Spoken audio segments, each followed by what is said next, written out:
नमस्कार, आप देख रहे हैं न्यूज एक्सप्रेस। मैं हूं आपके साथ शबनम। यूपी में धर्मांतरण का खेल खेलने वाले छांगुर बाबा की लगातार परतें खुल रही हैं। इसी बीच छांगुर बाबा पर ईडी ने शिकंजा कस दिया है और सुबह सुबह ताबड़तोड़ तरीके से छांगुर बाबा के ठिकानों पर छापेमारी की है। बलरामपुर में 12 से ज्यादा ठिकानों को खंगाला गया है। कहा जा रहा है कि छांगुर बाबा के ठिकानों से कई अहम और चौंकाने वाले सबूत ईडी के हाथ लग गए हैं, जो बता सकते हैं कि कैसे छांगुर बाबा जो है विदेशों से फंडिंग मंगवाता था और यहां पर घिनौना खेल खेलता था। इसी के साथ मुंबई में भी छांगुर बाबा से जुड़े 2 ठिकानों पर छापेमारी की गई है और मुंबई में भी छांगुर बाबा का एक गुर्गा पकड़ा गया है, शहजादा जिसका नाम बताया जा रहा है, और पूछताछ इसमें लगातार की जा रही है। लेकिन इससे भी चौंकाने वाली एक और खबर सामने आ रही है। छांगुर बाबा के कारनामों में 4 अफसरों का नाम जुड़ रहा है।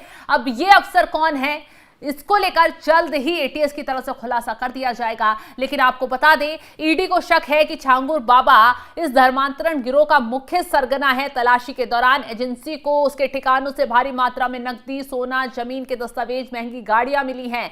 जांच में यह भी पता चला है कि छांगुर बाबा के खातों से मुंबई के शहजाद शेख के खातों में करोड़ों रुपए से ज्यादा की राशि जो है ट्रांसफर की गई। छांगुर बाबा कभी साइकिल पर अंगूठी और ताबीज बेचा करता था, लेकिन अब उस पर विदेशी फंडिंग के जरिए धर्मांतरण का एक पूरा नेटवर्क चलाने का आरोप है।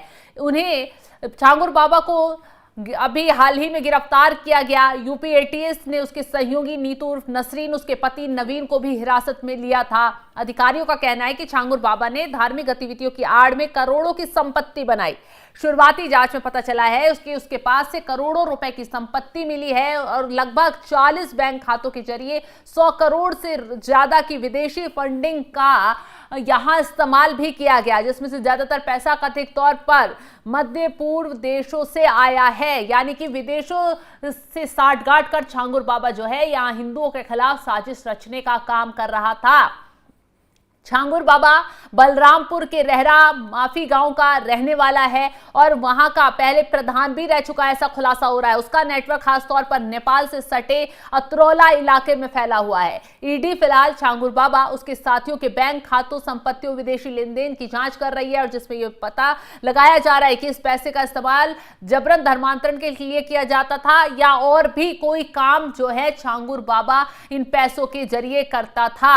अब इसी के साथ छांगुर बाबा अकेले नहीं फंस रहा है, बल्कि उसके गुर्गे तो पकड़े ही जा रहे हैं। कई आला अधिकारियों तक जांच की आंच पहुंच सकती है, क्योंकि छांगुर बाबा की पेशी की गई, उसे रिमांड 10 दिन की फिर मिल गई है। लेकिन ऐसे में छांगुर बाबा और उसकी जो सरगना बताई जा रही थी नसरीन, उसने कई खुलासे भी कर दिए हैं। अब यूपी एटीएस की जांच में अवैध धर्मांतरण के इस काले साम्राज्य को बढ़ाने में खुलासा यह हुआ है कि 4 सरकारी अधिकारियों की संलिप्तता का खुलासा हुआ है। बताया जा रहा है कि साल 2019 से 24 के बीच बलरामपुर में तैनात रहे एक एडीएम, 2 सीओ, एक इंस्पेक्टर छांगुर के मददगार रहे थे। जांच में यह भी सामने आया है कि ये अधिकारी छांगुर के इशारे पर किसी भी काम को अंजाम देने के लिए तैयार रहते थे। इन चारों अधिकारियों पर अब कार्रवाई की तैयारी चल रही है।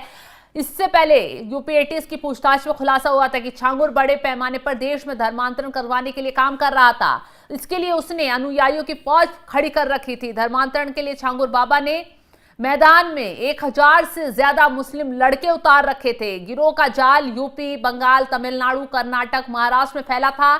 ये लोग हिंदू बनकर लड़कियों को प्रेम जाल में फंसाते थे और उसके बाद उन्हें पर दबाव बनाकर उन्हें ब्लैकमेल कर धर्मांतरण कराते थे। छांगुर पूरे देश में मुस्लिम आबादी को बढ़ाने के मिशन पर जुटा हुआ था।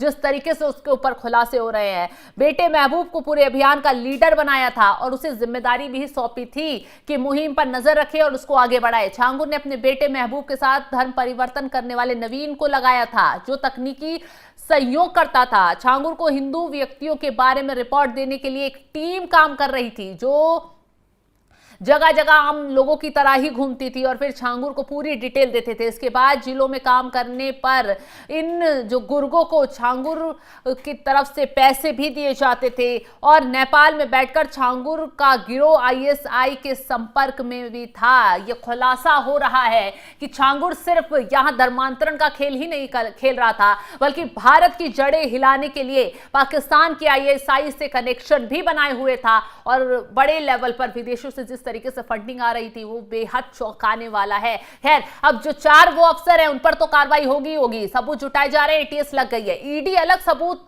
खंगाल रही है। बाबा का जितना भी लेन देन, जितना भी व्यापार हुआ है, जितना भी उसके अकाउंटों में पैसा आया है, उन सब की जांच पड़ताल कर रही है और इसी के लिए ईडी ने ताबड़तोड़ तरीके से छापेमारी की है। बाबा के 12 से ज्यादा ठिकानों को खंगाला है और मुंबई तक ईडी पहुंच गई है। ऐसे में बाबा को लेकर कहा जा रहा है कि जल्द और बड़ा खुलासा हो सकता है। फिलहाल जिस तरीके की जानकारी हमने आपके साथ साझा की है उसको लेकर आप क्या राय रखते हैं, कमेंट बॉक्स में अपनी राय जरूर बताइएगा और तमाम खबरों की जानकारी के लिए आप हमारे साथ जुड़े रहें। नमस्कार।